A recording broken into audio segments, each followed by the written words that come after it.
Organic product જેમાં આપણે બનાવવાનું છે કે કુદરતી ખાતર કઈ રીતે બને એના જીવનમાં આપણે ખેતી કરીએ તેમાં ઉપયોગ કઈ રીતે થાય અને જેનાથી આપણને શું લાભ થાય કે રાસાયણિક ખાતરથી આપણે બધું જે ખેતી તો કરીએ છીએ પણ એનાથી આપણી જમીન પોષક તત્વો વગરની હવે ધીમે ધીમે એના પોષકો ઘટવા માંડે છે, ફળદ્રુપતા ઘટવા માંડે છે.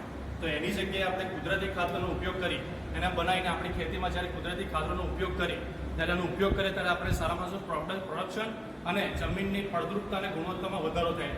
એનો પ્રોડક્ટ લઈને આપણે કાલે આણંદ ડિસ્ટ્રિક્ટ ખાતે ગયા હતા અને તેમાં આપણો પહેલો નંબર આવેલો છે. છોકરા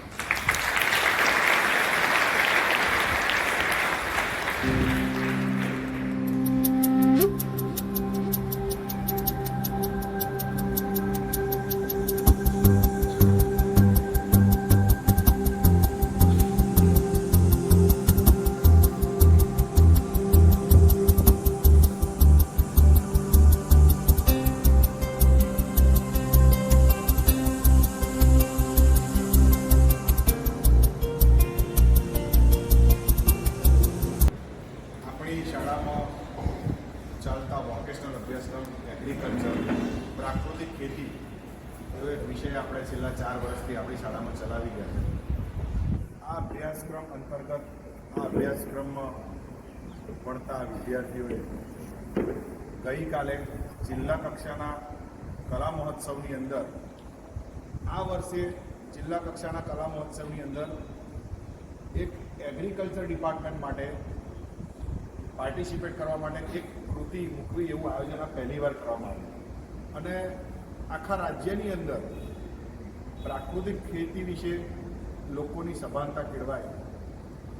આજના પ્રદૂષણના સમયની અંદર જમીનની ફળદ્રુપતા જળવાય, જમીનની અંદર જે રહેલા પોષક તત્વો છે એ નાશ ના પામે એ માટે આખી દુનિયા આજે પ્રાકૃતિક ખેતી તરફ વળી છે. ત્યારે પ્રાકૃતિક ખેતીનું જે મહત્ત્વ છે, વિવિધ પ્રકારના મનુષ્યની અંદર થતા રોગો અટકાવવા માટે, અત્યારે નાની ઉંમરે ઘણી બધી બીમારીઓ થાય છે એને અટકાવવા માટે આખી દુનિયા પ્રાકૃતિક ખેતીનો જે વિકલ્પ છે એ હવે સ્વીકારી રહી છે.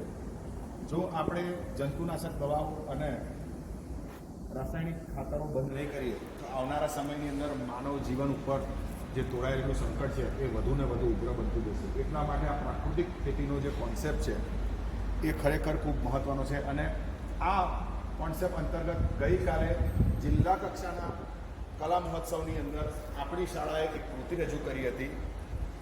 જે કૃતિની અંદર પ્રાકૃતિક ખેતી કેવી રીતે થાય, પર્યાવરણને કેવી રીતે બચાવવું અને કેવી રીતે આપણે હેલ્ધી લાઈફ જીવી શકીએ એ માટે અલગ અલગ બધા કોન્સેપ્ટ રજૂ કર્યા હતા અને એમાં આપણી શાળાનો પ્રથમ નંબર આવેલો છે આખા જિલ્લાની અંદર.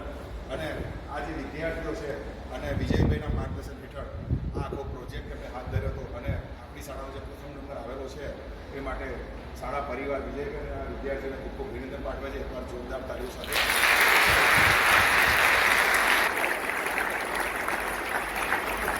પ્રાપ્ત થયો છે. ત્યારે હવે આપણી આ કૃતિની અંદર હજુ થોડા સુધારા વધારા કરી અને આપણે રાજ્ય કક્ષાએ જવાનું છે. ગુજરાત રાજ્યમાં પણ આપણી શાળાનો પ્રથમ નંબર આવે એવી આપણે મહેનત કરી અને આ કૃતિ રજૂ કરીશું. ફરી એકવાર વિજયભાઈ અને ટીમને ધન્યવાદ. ફરી એકવાર આપ સૌ વિદ્યાર્થીઓ